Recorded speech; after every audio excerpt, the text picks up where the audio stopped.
todos, queridos oyentes, bienvenidos a otro jueves de Hubs con Libros, el podcast que les trae las mejores historias de todos los tiempos mientras nos tomamos un café. El día de hoy nos encontramos con Ana María, Pancha, Juan Martín, Juan Sebastián y yo, Sofía. Bueno, pues en este momento vamos a entrar en una sección llamada Café, ¿cierto? Como pueden ver, tenemos unas tazas de café y pues bueno, Juan Sebastián, ¿qué vamos a hacer el día de hoy? Hoy nuestro objetivo principal es hablar de una de las grandes obras de Franz Kafka, efectivamente, La Metamorfosis, o en su nombre original en alemán, La Transformación. Un libro que cuenta la historia de un hombre que se convierte en insecto y que por ende no puede trabajar y aparte de todo empieza a tener unos tantos compliques familiares.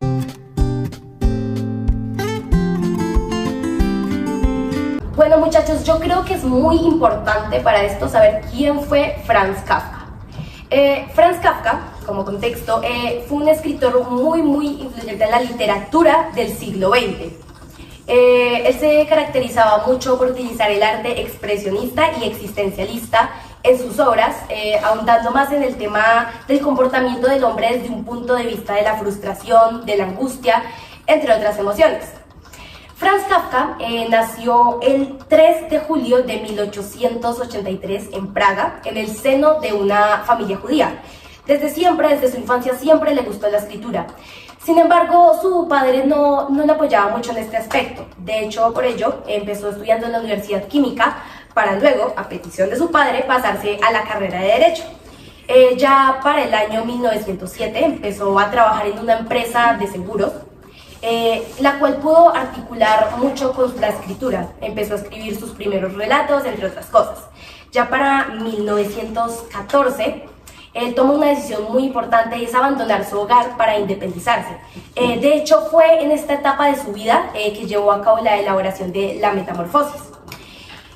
Finalmente, Kafka muere en 1924 debido a que años atrás le diagnosticaron tuberculosis, la enfermedad la cual acabó con su vida.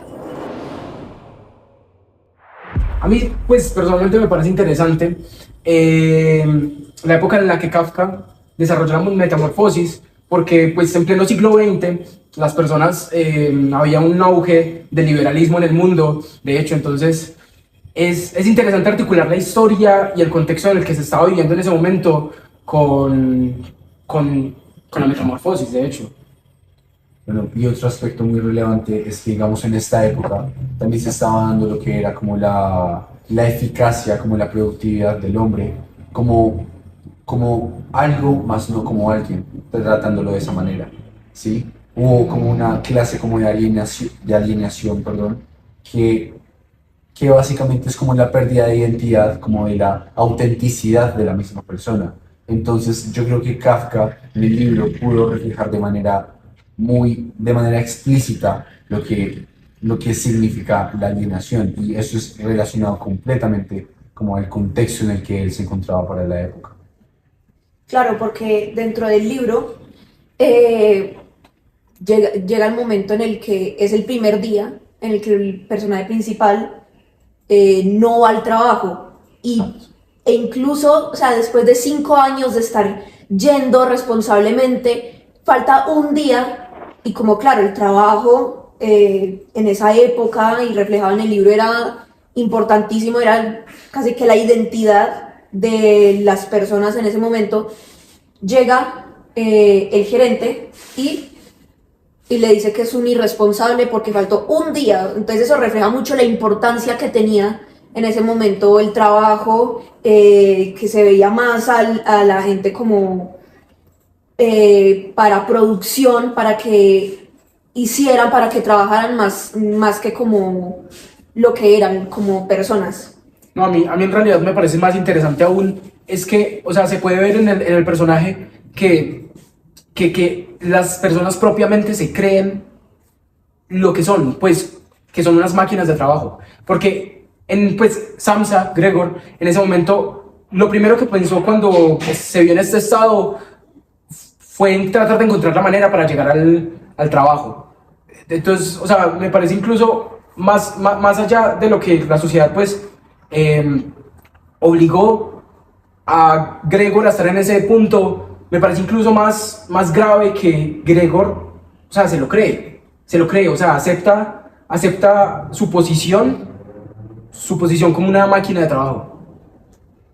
Exacto, y es que eso ni siquiera era como, y eso ya se volvió como algo intrínseco de él, algo muy propio de él. Entonces, como que sí se puede notar como la falta como de identidad, de autenticidad de la persona, como en esta época. Entonces yo creo que eso es un aspecto que trasciende completamente en el libro y que toca ese aspecto en específico. De eso se centra la historia, de eso se centra la trama, de eso se centra absolutamente todo en el libro. Claro, porque es impresionante como al inicio del libro, en el momento en el que Gregor Samsa se convierte en un insecto, lo primero que piensa cuando se levanta no es en su aspecto, en lo que había ocurrido, sino en que tenía que llegar a trabajar, en que tenía que tomar el tren a la hora que era para poder llegar a trabajar, y ni siquiera, o sea, sabían la condición en la que estaba, como que se vio y dijo, como que es como sí, ajá, no le importó su aspecto, no le importó la condición en la que estaba, sino que tenía más prioridad ir a trabajar, ir a producir, ir a sostener a su familia, que era básicamente la función de él dentro del libro y de su vida, se podría decir. No, es que de hecho es impresionante que aún en el transcurso de todo el libro, siempre la principal preocupación de Gregor fue la economía de su familia, porque de hecho su familia dependía económicamente de él. Él era prácticamente el único que trabajaba en su familia, tenía que pagar la deuda de su padre, y durante todo el libro esa fue su principal preocupación. Sentía remordimiento como si él fuera el culpable de lo que le estaba pasando, cuando él no podía controlar eso. Y pues es sumamente triste la historia en ese aspecto, considero yo. La persona se empieza como a preocupar menos como por su salud, porque esté bien, más que como en su utilidad, en su productividad, ¿sí? Porque digamos, si eres útil, eres alguien, pero si no eres útil, no eres nadie, porque estamos en un mundo en el que tú tienes que producir para poder ser alguien en la vida. ¿Ustedes por qué creen que pasa eso? Puede ser o sea, conectando las cosas que ya hablamos. Por ejemplo, Juan Martín decía que ya no se objetivizaba a la persona se volvía algo única y exclusivamente para producir. Ya la persona no es un ser humano, ¿cierto? Podemos meternos por ese lado de la deshumanización, de cómo se ve reflejada en el libro. Sí, como creo que ya se mencionó, eso va muy acorde con el contexto de la época, ¿no? Aunque claro, sigue sucediendo hoy en día que bueno, a pesar de que ya no es un mundo tan como era en la Primera Guerra Mundial o en las guerras mundiales y todo, sigue siendo muy importante la producción de una persona, ¿cierto? Si una persona no produce, ya no solamente no va a ser alguien, sino que directamente no puede sobrevivir, por lo menos en la sociedad en la que estamos en este momento, y desde lo que se puede ver en el libro, no va a sobrevivir una persona que no puede producir. Entonces eso se ve teniendo en cuenta el contexto, ¿no? Por ejemplo, el contexto en el que estaba el autor en ese momento. Yo no sé, yo difiero un poquito con el hecho de que dices que tal vez en ese momento no se ven pues mucho, no sé qué piensan ustedes, porque a mí me parece que pues, o sea, a pesar de que sí ha habido un auge en cuanto pues a darle el valor de persona a las personas, de cierta manera, yo pienso que igualmente, o sea, sigue siendo igual de inhumano en general el mundo. No sé qué piensan ustedes. Es que ya para la época actual, por ejemplo, se pudo ver reflejado que como resultado de la Segunda Guerra Mundial, pues se creó la ONU con el fin de proteger los derechos humanos, ¿cierto? E igualmente hoy en día se siguen quebrantando estos por ciertas organizaciones grandes, por el simple hecho de que el humano siempre está enfocado a producirse a sí mismos, los grandes magnates empresariales, por ejemplo, y solamente les importa que sus subordinados les produzcan a ellos, les sirvan a ellos, si no son útiles para su objetivo y, en pocas palabras, no tienen trabajo y no sirven para la sociedad, no sirven para construir algo. Saben, ahora que lo pienso, podemos asociar muchos aspectos del libro con el contexto actual colombiano. O sea, es muy triste saber que muchas familias dependen de una sola persona que la sostenga económicamente para salir adelante. O sea, no me imagino lo difícil que debe ser eso, no solo para la familia, sino también para la persona tener una carga tan enorme. Pues en un país en el que muchas veces las oportunidades laborales son muy malas. Precarios. Claro que sí. Pues yo creo que tocaron ahorita un aspecto muy importante y es la deshumanización. Me gusta, o sea, es bueno recordar como qué significa la deshumanización. Digamos, la deshumanización es, digamos, como la pérdida como de las cualidades humanas de la persona, ¿sí? Como de las cualidades tales como la empatía, como la solidaridad, como exacto, como esos aspectos que nos vuelven humanos, o sea, no humanos como seres, como personas, sino como algo más como de las cualidades.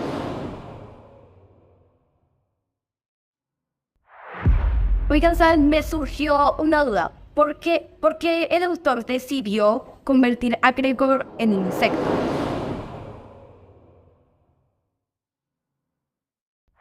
Considero que ahí hay una metáfora en la que deberíamos ahondar, ¿saben? Porque desde mi punto de vista, un insecto puede ser la forma en la que las grandes empresas ven a sus trabajadores, en el sentido de que no se preocupan como tal por su bienestar, ¿cierto? O en el sentido de que solamente se centran en que produzcan. O, por otro lado, podría ser el hecho de que Gregor se sentía inútil, que ahora sus capacidades eran prácticamente nulas y para su familia era una carga. Yo considero que la metáfora del insecto entra en este aspecto. No sé ustedes qué crean. Sí, yo me voy más por la semilla. Porque, o sea, si te pones a pensar, pues, a pesar de que sí, las empresas no humanizan a sus trabajadores en absoluto. Pero un insecto, el hecho de que Gregor sea un insecto lo hace inútil desde el comienzo. Absolutamente inútil. Creo que va más por la segunda que por la primera. Otra cosa es que, a ver, por ejemplo, para los humanos, un insecto es una cosa irrelevante, inútil, aplastable, lo que sea, ¿cierto? Que puede ser una forma de decir cómo veían las empresas a los trabajadores. Otra cosa es que en algún momento del libro, yo creo que fue tan, por ejemplo, cuando Gregor salió a escuchar a la hermana tocar violín y después se volvió al cuarto, el insecto es lento, es pesado, es inútil, como que su forma lo hace, sí, como que es más inútil, por ejemplo, cuando los insectos están volteados, que no se pueden mover por su cuenta, por eso, por ejemplo, también es que Gregor al inicio nunca, bueno, sí se pudo levantar, pero se tardó muchísimo en salir de la cama. ¿Por qué? Porque su forma lo hacía inútil, pesado, lento, entonces eso puede ser una forma de decir que el que no produce, el que no trabaja, es inútil para las empresas y para la sociedad en general. Y el hecho de que perdió su capacidad para hablar, para comunicarse con las demás personas, eso lo limitó muchísimo. De hecho, bueno, por ejemplo, por esa línea me gustaría relacionarlo con un concepto que se llama enajenación. ¿Qué es la enajenación? En este caso, respecto a lo humano, es la pérdida de los derechos de los bienes que tiene cada uno sobre sí mismo, ¿cierto? Él ya no era, pues aparte se relaciona con el concepto de deshumanización, aparte de ya no ser humano, ya no tenía la capacidad de sentirse como uno, ya no tenía los derechos que le correspondían por ser uno, pero precisamente porque ahora era un insecto. ¿Ustedes creen que el hecho de que Gregor terminó en ese estado es porque él se la terminó creyendo? Porque es que, o sea, al fin y al cabo, Gregor al final se murió, sí, pero él se murió porque aceptó que era completamente desechable. De hecho, eso es algo que plantea la hermana. Ella, cuando ella no pudo más con la situación, ella dice, nuestro mayor error fue creer que ese insecto era Gregor. Claro que en algún punto él se debió haber sentido como una carga, ya hasta el final y se sintió como una carga. Él asimiló que ya no podía hacer nada al respecto, aunque toda su familia, o pues al menos su mamá, tuvieran esperanza de que volviera a ser el mismo Gregor de siempre, al final no, era imposible, no se pudo. No solamente lo aceptó, sino que también en algún momento se empezó a sentir como un bicho, ¿cierto? Empezó a perder sus facultades humanas y empezó a tener más características de un insecto, por ejemplo. Cuando empezó a tener gusto por arrastrarse por las paredes y caer del techo, o también que él prefería la comida basura que la comida como decente, se podría decir. Entonces no solamente aceptó que era una carga, sino que también perdió completamente sus características, las pocas características humanas que le quedaban. Muchachos, yo la verdad siento que hay muchos aspectos del libro que podemos relacionar con el contexto actual global. En el sentido, por ejemplo, del trabajo. Hay muchísimas familias que dependen de una sola persona para salir adelante. Y debe ser una carga increíble, no solo para la familia como tal, sino para esa persona que lleva consigo una carga tan pesada, una responsabilidad inmensa.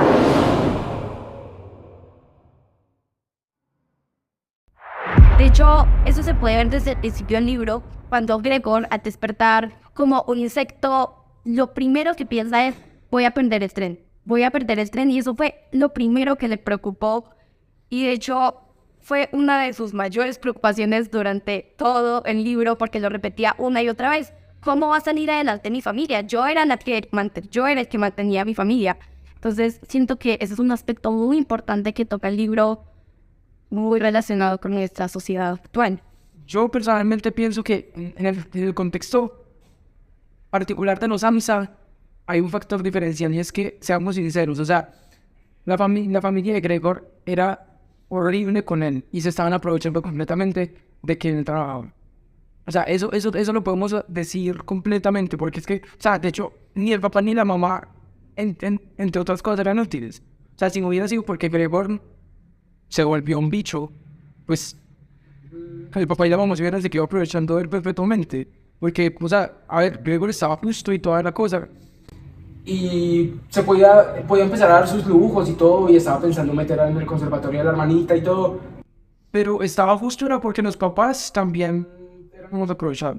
De hecho, es algo muy interesante porque aparte del hecho de que los papás claramente se aprovechaban de él, Gregor trabajó por su familia y trabajó hasta el punto de creerse una máquina enfocada únicamente a producir para él, ¿cierto?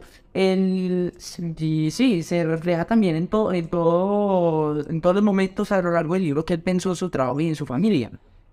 No solamente es que sus papás se aprovechaban de él, sino que él tenía la firme convicción de que él era el único responsable económicamente de los Samsa. No había nadie más y era lo único que le preocupaba.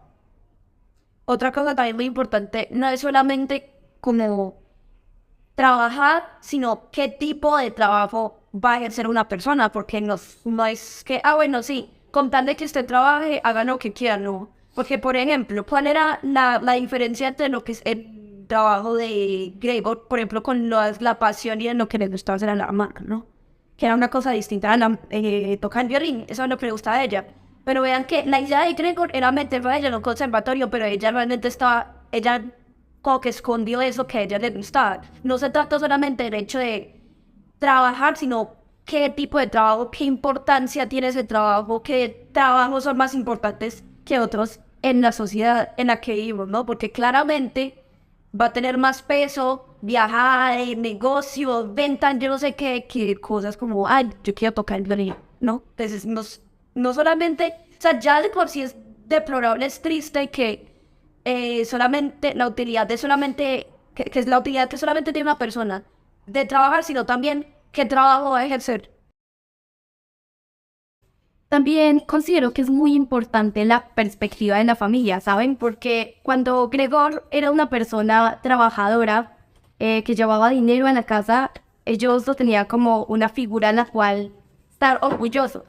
Pero cuando él se transformó en un insecto, pasó de ser el orgullo de la familia a ser la vergüenza. Ellos no querían que nadie los viera.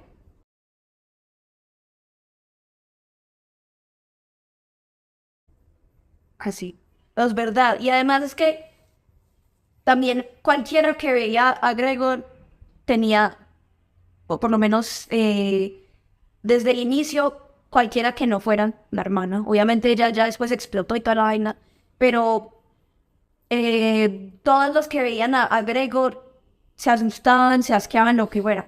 Los inquilinos, las señoras que ayudaban en la casa, la mamá se desmayaba cada vez que no veían y aún como que sintiendo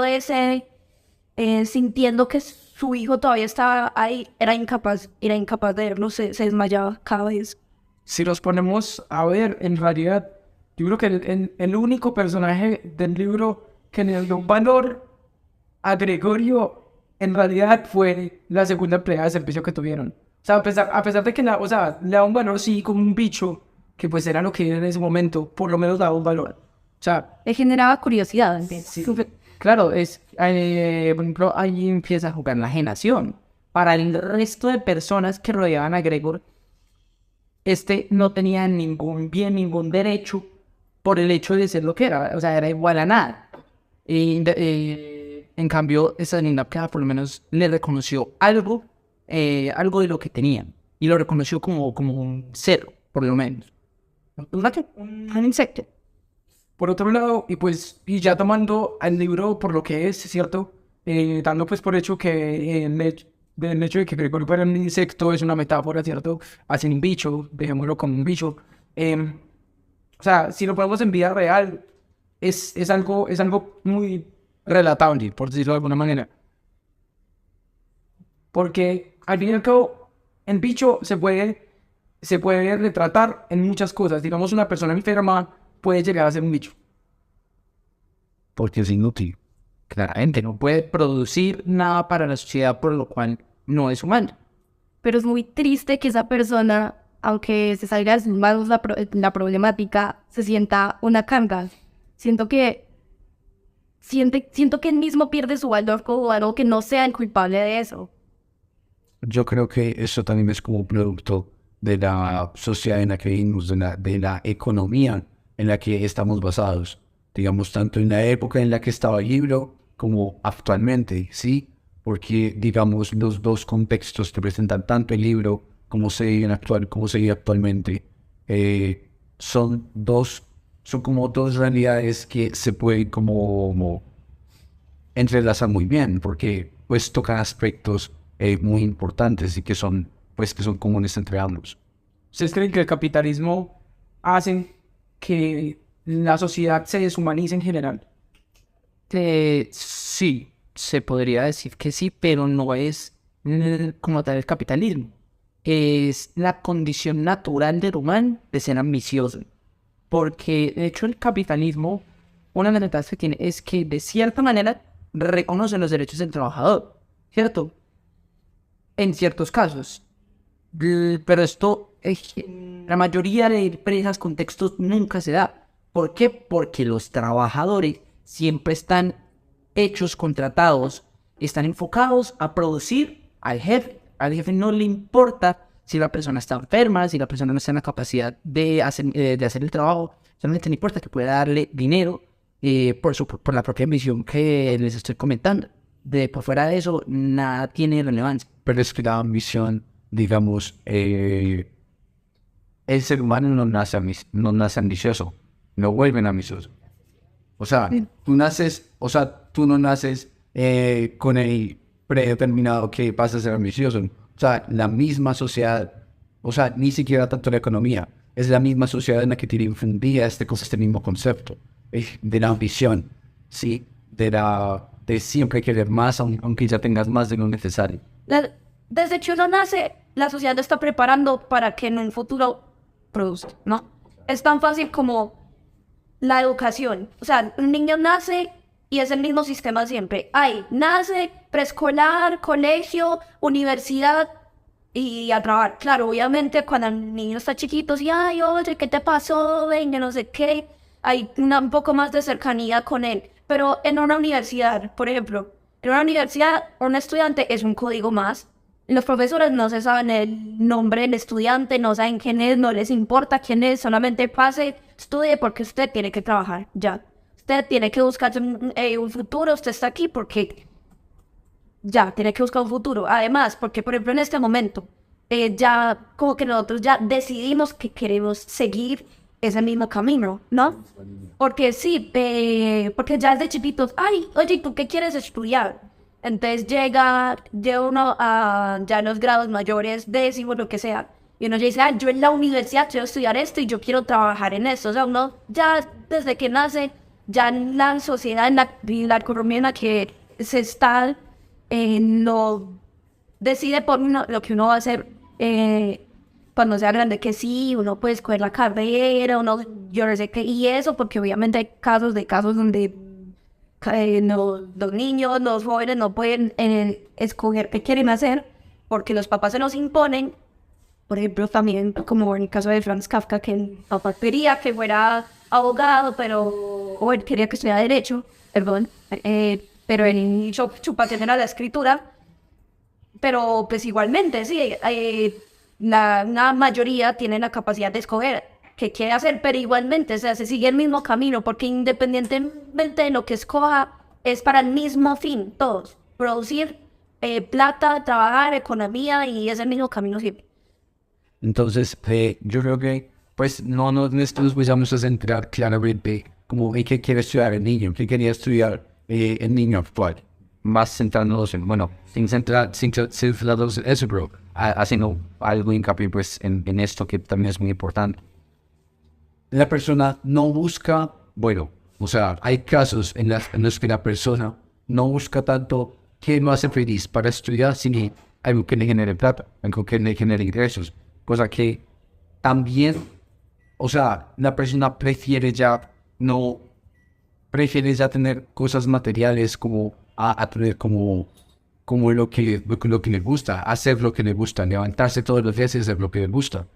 Entonces, yo creo que no nos centramos en eso, pero sí es algo importante representar también de lo que sería actualmente, porque también es un aspecto muy importante. Yo, en cuanto a eso, entonces, sí pienso que completamente el capitalismo es el culpable. O sea, en realidad la sociedad del consumo, la industria, ha llevado a deshumanizar las personas.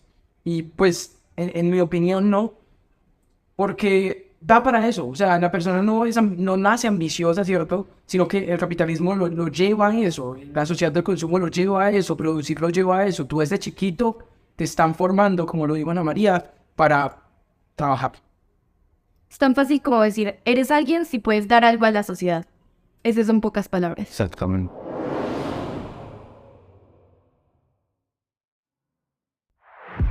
Bueno, oigan, una cosa que yo considero que es muy importante para nosotros acá es que si estamos hablando del libro y que en relación con contextos y todo, con el que sí o sí lo tenemos que relacionar es con el lugar en donde estamos parados, con Colombia, ¿sí? Entonces, a ver, ustedes como, ¿qué podemos decir del libro en relación con el lugar en el que estamos? Claro, a mí me gustaría, por ejemplo, mencionar la parte del conflicto armado, ¿cierto? Me parece que las percepciones del dolor se comparten mucho en las familias principalmente afectadas y en la familia de los Ansan. Una cosa similar, es la perpetuación del dolor entre la propia familia, me hago entender. En los Ansa se podía ver cómo entre ellos se compartía la angustia y la sensación del dolor del hecho de que Gregorio fuera un insecto, ¿cierto? Y los problemas que representaba para ellos. Lo mismo pasa en las familias afectadas por el conflicto armado, no solamente en la primera generación, sino en las siguientes, que se comparte esa percepción del dolor y se perpetúa a lo largo de sus diferentes integrantes. O sea, tú hablas de trauma generacional, puede ser. Algo similar. Pero, ¿por qué trauma generacional? No me cuadra esa parte.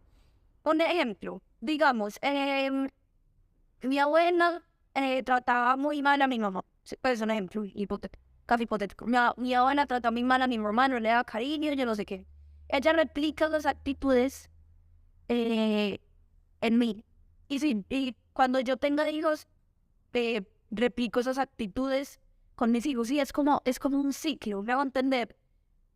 Entonces es a lo que me refieren, pero pues de pronto ustedes dirán, ay, pero como eso es trauma generacional en el libro, pues aunque obviamente no sabemos qué hay, que si Gregor era bueno, no, pero igualmente las actitudes que tenía el papá de indiferencia, que no tanto indiferencia, sino como una relación como tan tosca, como tan tensa con Gregor, que también pasaba con Kafka, con el papá y todo eso, como que fue algo que pasó de papá al hijo, ¿no? Entonces, digamos que por ese lado es a lo que yo quería llegar. Exacto, o sea, básicamente que las relaciones pues de familia muchas veces perpetúan la violencia y perpetúan, en este caso, los traumas generacionales, perpetúan que, o sea, al fin y al cabo las personas les queda un raye, pues por lo menos en el contexto, les queda un raye con la violencia, porque, o sea, es algo muy difícil. Y otra cosa, muchas veces, por ejemplo, las familias salidas de estos contextos de violencia en Colombia, digamos que logran rehacer su vida en otro lado, ¿cierto? Entonces, digamos que estas personas que vivieron ese conflicto tienen sus hijos y les cuentan al respecto que nosotros logramos hacer esto. Cuando yo tenía 10 años logré salir de esta situación donde casi muero, yo no sé qué, logré salir de la violencia. Entonces empieza a generar una presión, también puede ser entre las generaciones para que tengan ese tipo de actitudes como de valentía. Por ejemplo, también muchas veces cuando estas familias quieren rehacer su vida, las rehacen. Esto implica, por ejemplo, el aspecto económico, rehacer su vida económica. Esto puede llevar a presionar a las generaciones futuras a que, vea, cuando yo tenía tal edad, logré sacar a mi familia adelante de esta situación de violencia. Usted debería ser igual que yo, usted debería producir igual que yo, hacer igual que yo, ¿cierto? Entonces, eso también se puede ver en el libro, sí, porque, claro, el papá de Gregor Samsa quedó en la quiebra, ¿no? Pero sí, pero fue un hombre muy trabajador. Y él, por ejemplo, al ver la situación en la que estaba el insecto, y que ya no tenían a nadie que diera los ingresos de la casa, tuvo que volver a trabajar. Entonces, claro, esta presión, básicamente Gregor tenía como esta presión de que tenía que producir, ¿no? A causa de que él ya era el único que podía hacerlo, porque la figura que lo hacía antes, que era su padre, ya no tenía la capacidad de hacerlo, entonces se vio en la obligación de hacerlo. De hecho, un fenómeno importante a recalcar respecto a esa situación aquí en Colombia, y de hecho es un caso muy común en Latinoamérica, es que dado el conflicto armado y por otras situaciones, el rol de las cabezas de familia empezó a cambiar en que ya no era el hombre cabeza de familia el que respondía absolutamente por todo. La mujer empezó a tener un papel superior de encabezar la familia, responder por ella de cierta manera y ser parte activa de sus decisiones principalmente.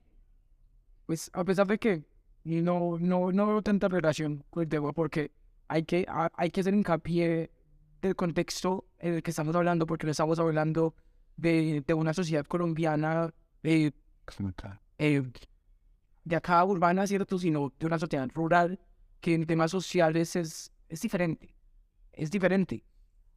Bueno, por otro lado, personalmente pienso que en cuanto al conflicto, me parece de alguna manera esperanzador, ¿cierto? Que la paz, el concepto de paz, tenga una connotación humanizante. No es humanizante, sino humanizante. Personalmente pienso que hasta el proceso de paz se veían las víctimas del conflicto como un simple número, literalmente. O sea, era una estadística, eran un número de víctimas del conflicto, un número de personas de las cuales sufrieron el conflicto, número de desplazados. A mí me parece que después del proceso de paz y con esto de la restauración, con la restauración de las víctimas, pues a nivel moral, me parece que es esperanzador porque hay una connotación humanizante en eso.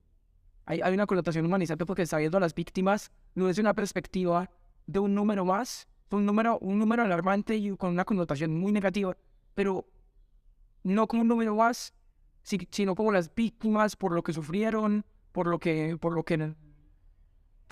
les quitaron. Me parece que es, sí, como lo decía esperando.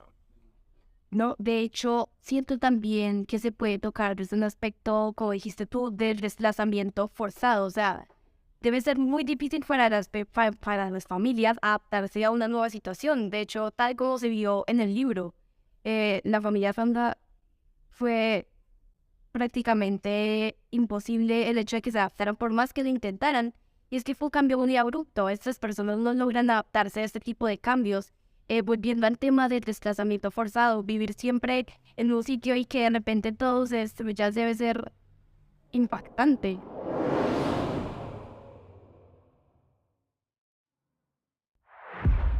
Hola, oigan, pero si siguen ahí. No se vayan, que sigue la mejor parte. Los datos curiosos. Me da mucha pena. Pues la super cosa. Wait.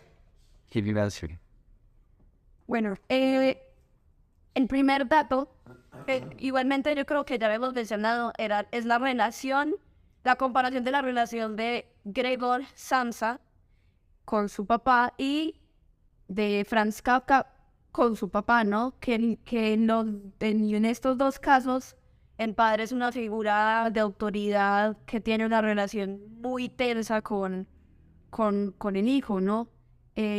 Porque ya vimos, por ejemplo, Franz Kafka veía a su padre como un tirano que hasta le dedicó otro tipo de obras, ¿no? Hablando de los abusos, también que el padre lo obligó a estudiar derecho, lo cual pues realmente Franz Kafka no quería hacer.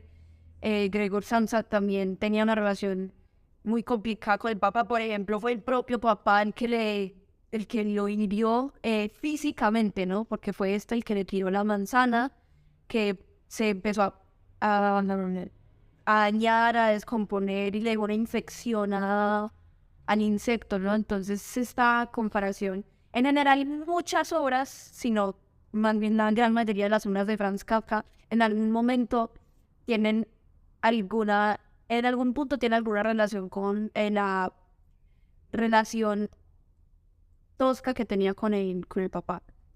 A mí me parece gracioso es que literalmente como que todo el libro es una tiradera del papá. Literalmente. Bueno, sigo yo con el segundo dato curioso.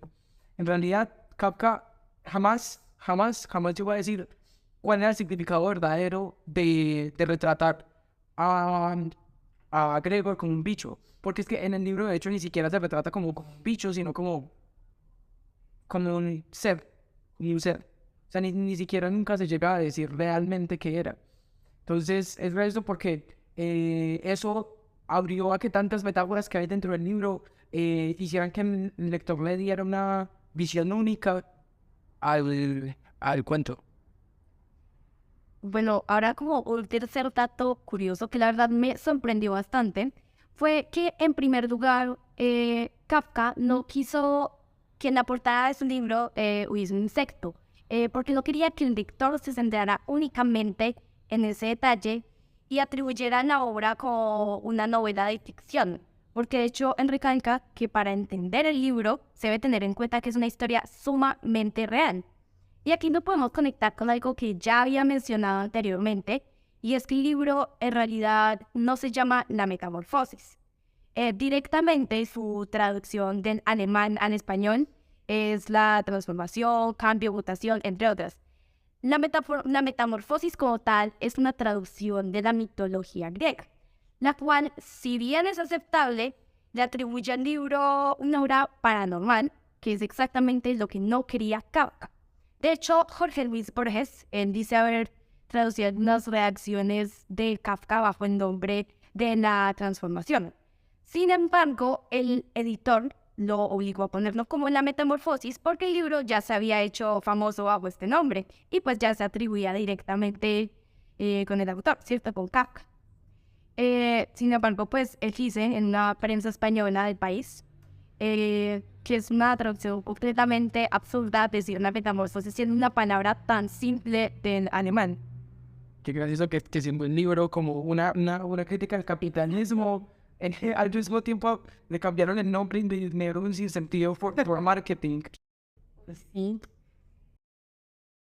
Bueno, continuando con los datos curiosos, me gustaría abordarlo por el aporte de la literatura bueno, la metamorfosis o mejor dicho, la transformación a la literatura del siglo XX, ¿cierto? Este libro específicamente inició un movimiento muy fuerte que se llamó la literatura del absurdo, que lo principal que busca es reflejar la filosofía del absurdo que mencionaba Albert Camus. En pocas palabras decía que la existencia es completamente absurda y buscarle un sentido es completamente inoficioso, no tiene un porqué ni nunca lo va a tener, ¿cierto? Nosotros somos completamente indiferentes a la realidad que nos rodea, ¿cierto? Y de hecho esto es algo que Kafka busca reflejar en el libro.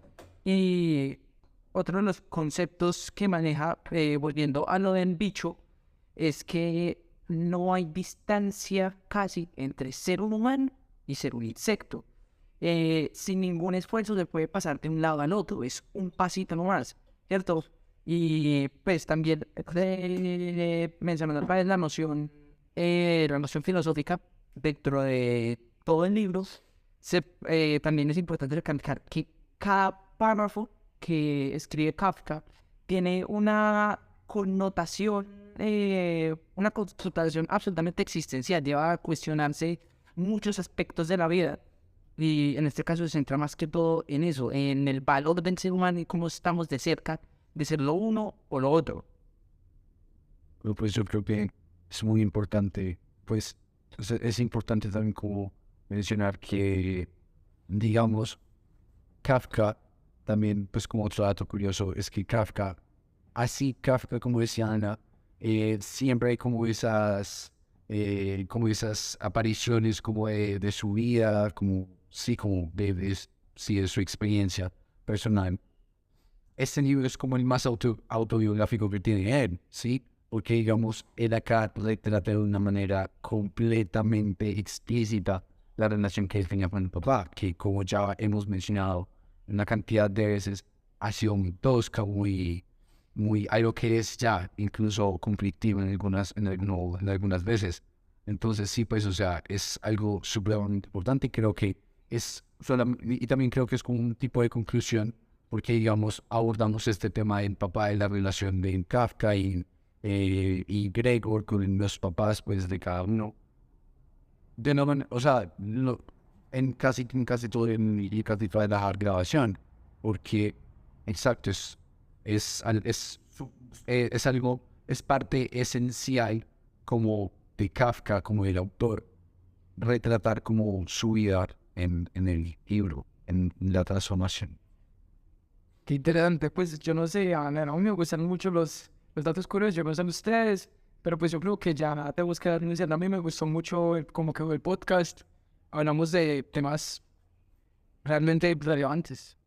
Bueno, y de cierta manera abarcamos todos los aspectos importantes del libro, o por lo menos la gran mayoría, y le dimos una connotación importante a nosotros y a lo que nos rodea en este momento.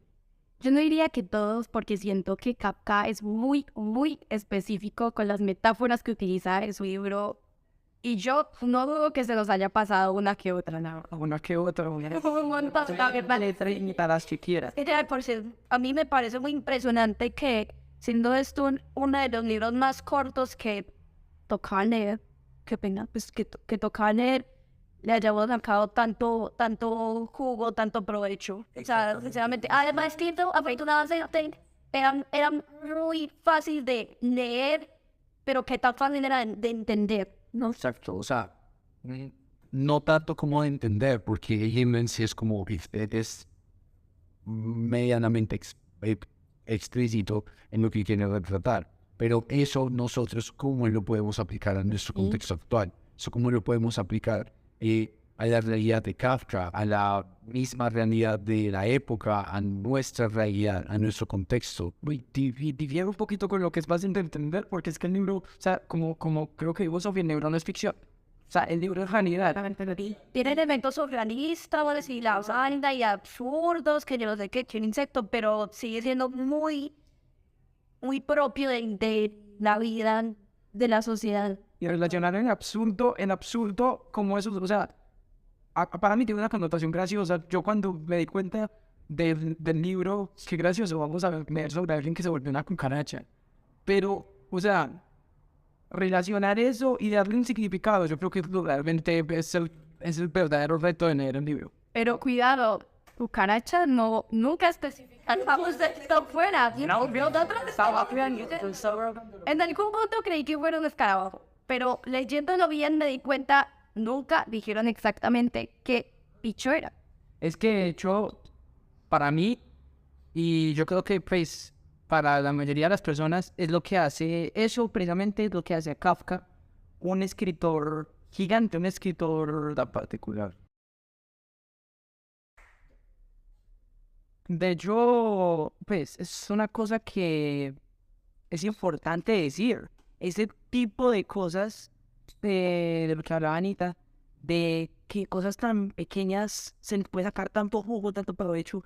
Es una de las cosas que yo creo y que muchas personas creen que hacen a Kafka uno de los escritores más influyentes del siglo XX y, pues, como tal, una persona tan fácil de leer, tan disfrutable.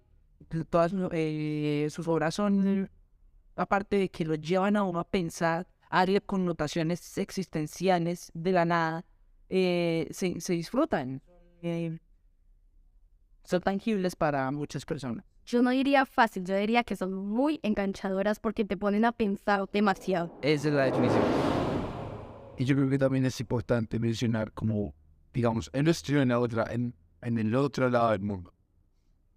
Y es lo que dice Juan Sebastián es supremamente cierto, porque, digamos, ¿cómo se puede retratar esto en Colombia? O sea, un país opuesto, digamos, en muchos aspectos, y sin embargo siguen teniendo cosas en común, demasiadas cosas en común. ¿Cómo llevamos este podcast a cabo?